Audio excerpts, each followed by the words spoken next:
ব্রহ্মার একদিনে দেহ একবার ব্রজের সহিত করেন প্রকট বিহার। ব্রহ্মার প্রতি একদিনে ব্রজে প্রকট বিহার করেন। ব্রহ্মার মাত্র 3টে দিন পার হয়েছে, বর্তমান দিন চলছে। বর্তমান দিন, এই দিনটি নাম হলো শ্বেত বরাহ কল্প। কল্প মানে ব্রহ্মার একদিন। আমাদের যেমন 12 24 ঘন্টা একদিন, তা ব্রহ্মার কিন্তু দিনের হিসাব এভাবে নয়। সত্য, ত্রেতা, দাপর, কলি 4 যুগ মানি, 4 যুগে এক দিব্য যুগ গণি। 71 দিব্য যুগে এক মন্বন্তর, মানে 71টা সত্য, 71টা ত্রেতা, 71টা দাপর, 71টা কলি, ক্রমান্বয়ে এইভাবে এক মন্বন্তর হলো। 14 মন্বন্তরে ব্রহ্মা দিবস ভিতর, দিবস দিন নয়। সূর্য থাকলে দিবস বলি, গগনে সূর্য না থাকলে তখন রাত্রি এসে যায়। 14 মন্বন্তরে ব্রহ্মার দিবস, 14 মন্বন্তর ব্রহ্মার রাত্রি। আমাদের দিন রাত্রি নিয়ে একদিন, তেমনি ব্রহ্মার 14 28 মন্বন্তরে একদিন। তবে দিনের হিসাবটা পাওয়া যায়, রাত্রে হিসাব পাওয়া যায় না। কেন? দিনে 14টি মনুর রাজত্বকাল, রাত্রে তো ব্রহ্মা সৃষ্টি কাজ হয়নি, জীবের আনাগোনা নেই, খণ্ড প্রলয় হয়, 14 ভুবন জলমগ্ন হয়ে যায়, জলমগ্ন, জলে ডুবে থাকে। আর এই 14 ভুবনে যত প্রাণী জীব আছে, জীবাত্মা, সকল জীবাত্মাগুলো ওই অখিল আত্মার আশ্রয় নারায়ণের চরণে গিয়ে স্থান পায়। আবার যখন ব্রহ্মার দিন আরম্ভ হয়, যে যেখানে যেমন কর্ম করতে করতে ওই প্রলয়ের জলে ডুবে প্রাণ হারিয়েছিল, ওই আত্মাটা নারায়ণের চরণে ছিল। ব্রহ্মা যখন আবার দিন আরম্ভ হলো, এবার কর্মচক্রে আবার সেখান থেকে জন্ম মৃত্যুর খেলা চলছে, আরম্ভ হলো। এইভাবে ব্রহ্মা 3টে দিন গিয়েছে, বর্তমান দিন 4র্থ দিন। এই দিনটির নাম শ্বেত বরাহ কল্প। এই শ্বেত বরাহ কল্পে 6টা মন্বন্ত চলে গেছে, 7ম মনুর 27টা দিব্য যুগ চলে গেছে, অষ্টবিংশ চতুর্যুগে দাপরের শেষে কৃষ্ণ এলেন।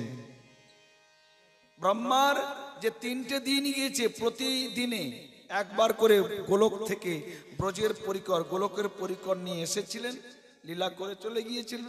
তারপরের কলিতে ঠিক গৌর হয়ে এসেছিলেন। এবং বর্তমান যে কলি, এর আগের দাপনে আবার গোলকের পরিকর নিয়ে এসেছিলেন। এসে লীলা বিলাস করবার পর এবার সময় যখন হয়ে গেল, ভক্তবৃন্দ মানে পারিষদ ভক্ত সঙ্গে নিয়ে চলে গেলেন গোলকে। কৃষ্ণ গোলকে বসে বসে চিন্তা করছেন, আমার ব্রজের প্রেম ব্রজেই রইল, কিন্তু ব্রজের বাইরে তো গেল না।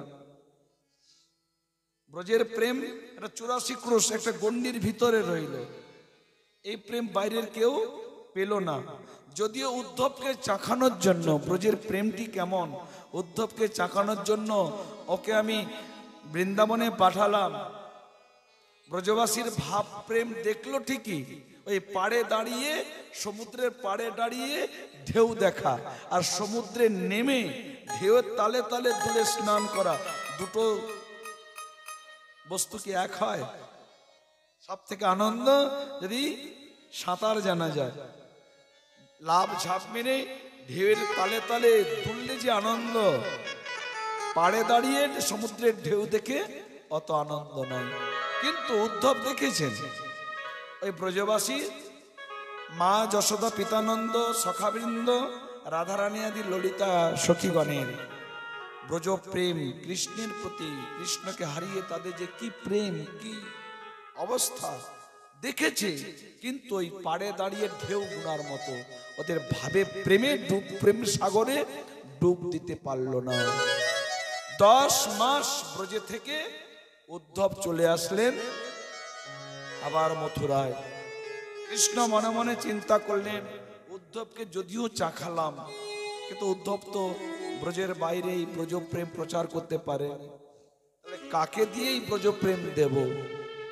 কোন যুগাবতার, মন্বন্তর অবতার, আবেশ অবতার, শক্তাবেশ অবতার, গুণা অবতার এদের দ্বারাও সম্ভব নয়।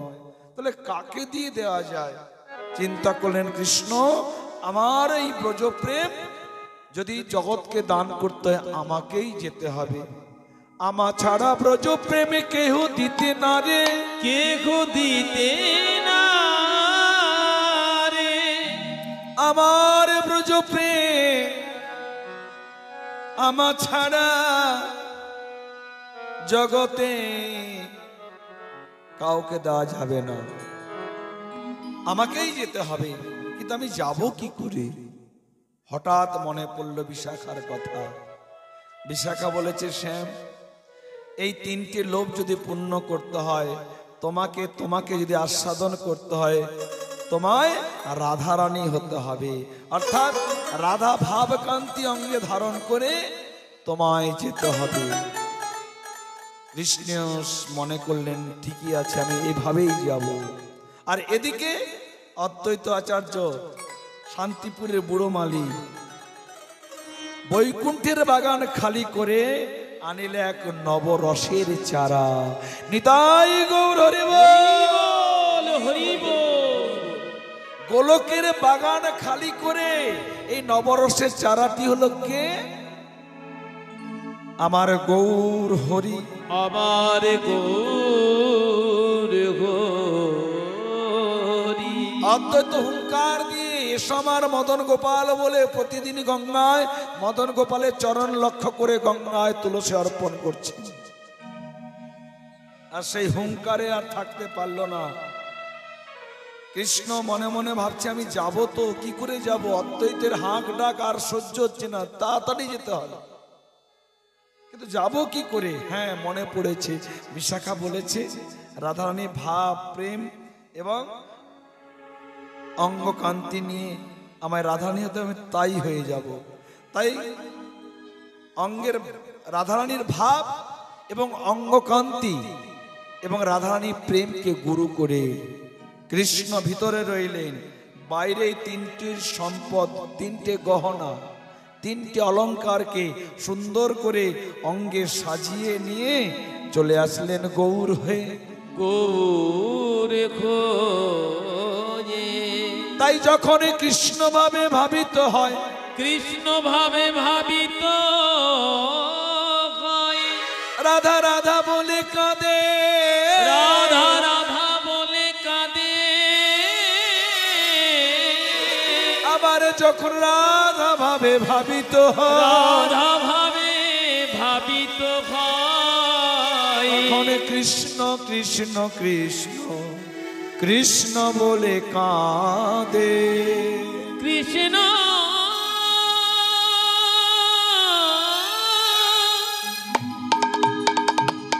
কৃষ্ণ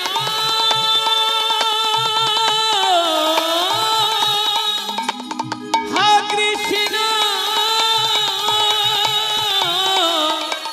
কৃষ্ণ কৃষ্ণ বলে কৃষ্ণ বলে কাঁদে।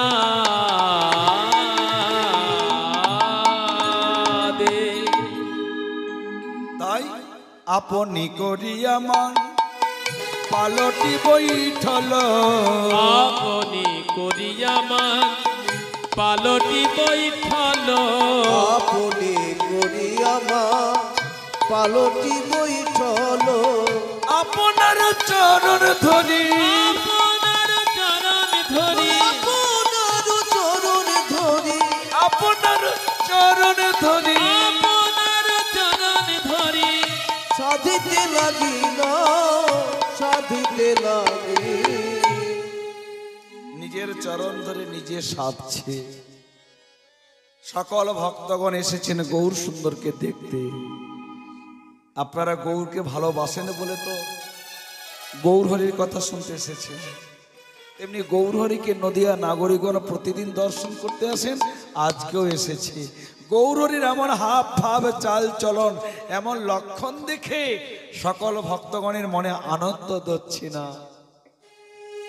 ভাবে দেবী ভোর ঘোরা পুরবের ভাবে ভাবেতে বিভোর গোরা গোরায়ামা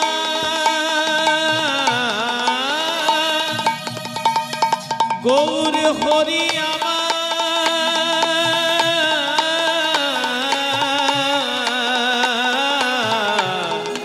গৌরা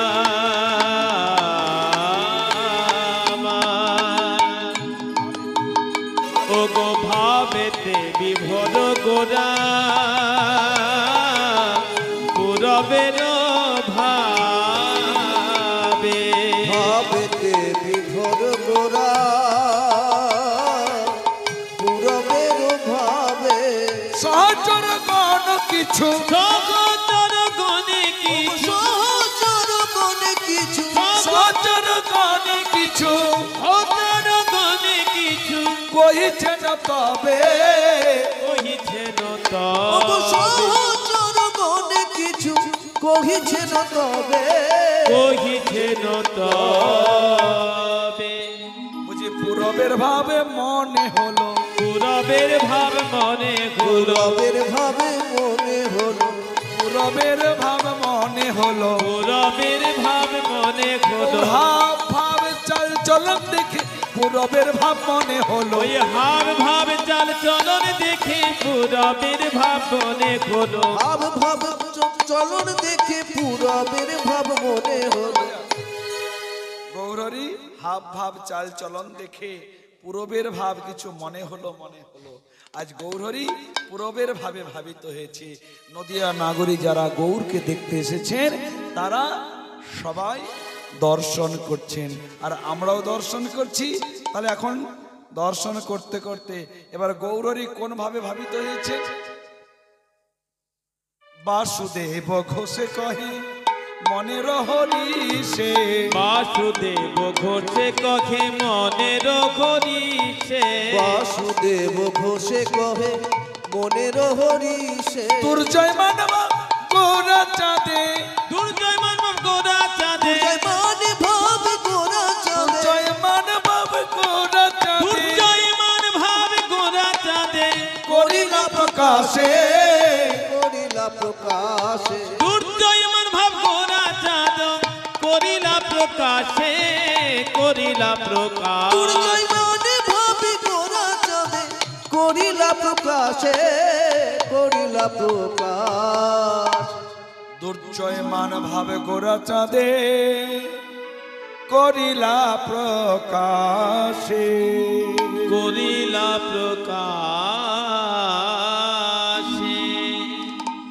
গৌরীর ভাব দর্শন করছেন। গৌরীর দুটি লীলা, দুই প্রকারের লীলা, একটি হলো নিত্য লীলা আর একটি হলো নৈমিত্তিক লীলা। নৈমিত্তিক লীলা কাহাকে বলে? যে লীলা মাত্র একবার হয়, বারবার হয় না, তাহাকে বলে নৈমিত্তিক লীলা। যেমন গৌর লীলার মধ্যে জগাই মাথায় উদ্ধার একবার হয়েছে, চাপাল গোপাল উদ্ধার একবার হয়েছে, কাজী উদ্ধার একবার হয়েছে, মহাপ্রভু সন্ন্যাস লীলা একবার হয়েছে।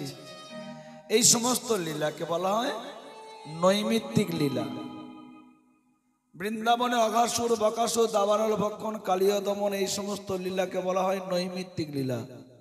আরো যেমন এই যে দান মান মাথুর কলন্তরিতা যত কিছু লীলা এগুলো সব নৈমিত্তিক লীলা, মাত্র একবার হয়েছে। আর নিত্যলীলা অনাদিকাল হইতে চলেছে, চলছে, চলবে। যে লীলার কোনো পুণ্যচ্ছেদ নেই, যে লীলার কোনো দাড়ি কমা নেই, অরবলীলা ক্রমেই চলছেন নিত্যলীলা, অষ্টকালীয় লীলা। এই অষ্টকালীন লীলাকে বলা হয় নিত্য লীলা। প্রতিদিন গোচারণে গিয়েছেন, আবার গোচারণ থেকে বাড়ি এসেছেন, প্রতিদিন রাধারানীর সূর্য পূজায় গিয়েছে। অষ্টকাল লীলায় প্রতিদিন সূর্য পূজা আছে, প্রত্যেক দিন। তবে কিছু কিছু দিনে সূর্য পূজা হয় না, যেমন কৃষ্ণের জন্মদিন উৎসব অনুষ্ঠানে রাধারানী আসেন, রাধারানী জন্মদিন ওদিন কৃষ্ণ যায় বৃষভানুপুরে। কিছু কিছু বিশেষ বিশেষ কিছু দিন আছে যে দিনে কৃষ্ণ গোচারণেও যায় না আর রাধারানীর সূর্য পূজাও হয় না, বিশেষ বিশেষ কিছু দিন। তো অষ্টকালীন লীলা, রাধারানী প্রতিদিন সূর্য পূজায় গিয়েছে বিশেষ কিছুদিন বাদ দিয়ে। তো আমরা এখন আস্বাদন করছি নৈমিত্তিক লীলা। গৌরহরির ভাবান্তর হলো। আজ গৌরহরি দুর্জয় মানে ভাবিত হলেন, দুর্জয় মানে ভাবিত হলেন। একাধারে কৃষ্ণ ভাব, একধারে রাধা ভাব। আর গৌরহরির এই ভাব দেখে অর্থাৎ স্বরূপ দামোদর গান আরম্ভ করলেন। স্বরূপ দামোদর গৌরহরি ভাব জেনে গান আরম্ভ করলেন। কি গান? গৌরহরি এখন কোন ভাব, সেই ভাব লক্ষ্য করে সেই পদ সেই শ্লোক যখন গান করেন, গান শুনে শুনে গৌরহরি ভাবান্তর হয়ে যায়, ভাবের অন্তর অর্থাৎ রাধা ভাবে কৃষ্ণ ভাবে ভাবিত হলেন। আর সকল সখীগণ অর্থাৎ স্বরূপ দামোদর ললিতা সখী ভাবে, রামানন্দ রায় বিশাখার সখী ভাবে, এদিকে অদ্বৈত আচার্য উনিও বিশাখার সখী ভাবে, রূপ গোস্বামী রূপমঞ্জুরি ভাবে, লোকনাথ গোস্বামী মঞ্জুলালী মঞ্জুরি ভাবে, গোপাল ভট্ট গোস্বামী গুণমঞ্জুরি ভাবে, রঘুনাথ ভট্ট গোস্বামী রসমঞ্জুরি ভাবে, রঘুনাথ দাস গোস্বামী রতি মঞ্জুরি ভাবে, সনাতন গোস্বামী বিলাস মঞ্জুরি ভাবে আপন আপন স্বরূপে ভাবনায় ভাবিত হলেন। এই যে সম্পদ, যে কথাটি নরোত্তম ঠাকুর মহাশয় প্রেম ভক্তি চন্দ্রিকাতে বললেন, মনে নিজ সিদ্ধ দেহ করিয়া ভাবন, করিয়া ভাবন।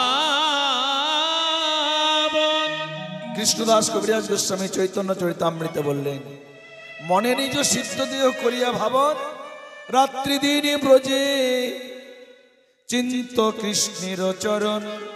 রাত্রি দিন চিন্ত ব্রজে কৃষ্ণের চরণ। আর নরোত্তম ঠাকুর মহাশয় প্রেম ভক্তি চন্দ্রিকায় বললেন, সাধন শরণ লীলা ইহাতে না করো হেলা, ইহাতে না করো খেলা। কায় মনে করিয়া সুসার, কাই মনে সুসার। করিয়া সুসার। শ্রেষ্ঠ বস্তুকে বলে সার বস্তু, সার মানে শ্রেষ্ঠ। কিন্তু সুসার সাধনা করো। আমরা প্রত্যেকে সাধনা করি, সাধনা না করে কেউ বাঁচতে পারি না। কেউ টাকা পয়সার জন্য সাধনা করি, কেউ চাকরি পাওয়ার জন্য সাধনা করি, কেউ এমপি এমএলএ হওয়ার জন্য, কেউ পাড়ার দাদা হওয়ার জন্য, কোনো না কোনো বিষয়ে আমরা সাধনা করছি। কিন্তু এই সাধন শ্রেষ্ঠ সাধন নয়, এগুলো মানুষ জন্মের সাধন নয়। মানব জীবনের শ্রেষ্ঠ সাধন সাধন স্মরণ, সাধন শরণ। মনে মনে চিন্তন স্মরণ, স্মরণ সাধন স্মরণ লীলা। কোন লীলা চিন্তা করবে? এই যে এখন যে লীলাটি হচ্ছে,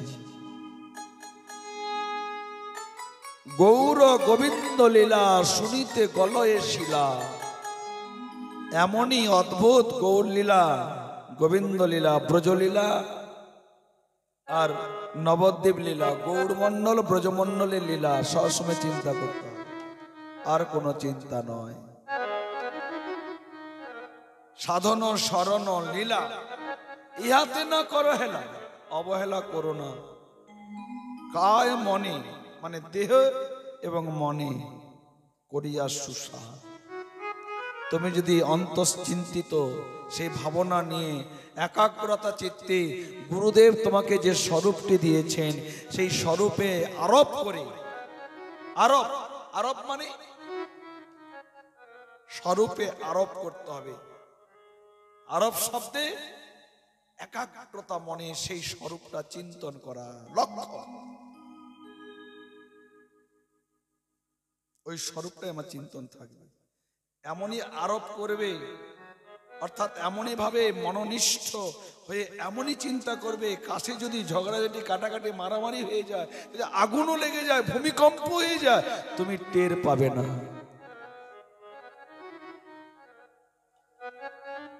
এমনই ভাবে তোমার মনে আরোপ আনতে হবে। গুরুদেব যে স্বরূপটা দেবেন ওটাই তোমার ভাবনা, ওটাই তোমার সর্বস্ব, আর কিছু না। এই হলো সার, শরণ লীলা। আর এই অন্তশ্চিন্তিত সিদ্ধ দশায় যদি তুমি পৌঁছে গিয়ে তুমি সেবা করো, মনে মনে সেবা করো, আর এই প্রাকৃত জগতে এ দ্রব্য কিচ্ছু লাগবে না। আর ওই সেবাটাই গৌরহরি খুব আনন্দের সহিত গ্রহণ করেন। তার সমান প্রমাণ নৃসিংহানন্দ, একজন পরম রাজ ভক্ত কিন্তু রাজা, নৃসিংহানন্দ রাজা। মহাপ্রভু পুরী থেকে বৃন্দাবনে যাবেন প্রথমবারে তো পুরী বৃন্দাবন যেতে পারেনি। ওই কানাই নাটশালা রাজমহল ওইখান থেকে ঘুরে গিয়েছেন। দ্বিতীয়বার ঝাড়খণ্ডের বনপথ দিয়ে গিয়েছেন। তা প্রথমবার কেন যেতে পারেনি? এই নৃসিংহানন্দ রাজার কারণে মহাপ্রভু প্রথমবার যেতে পারেনি। নৃসিংহানন্দ রাজা শুনতে পেলেন মহাপ্রভু বৃন্দাবনে গমন করছেন বাংলার উপর দিয়ে। উনি চিন্তা করলেন প্রভু তো খালি পায়ে হাঁটছেন, আঁকা বাঁকা পথ, পাথুরে পথ, বন জঙ্গলে কণ্টকাকীর্ণ পথ, গৌরহরির চরণে তো ব্যথা লাগবে।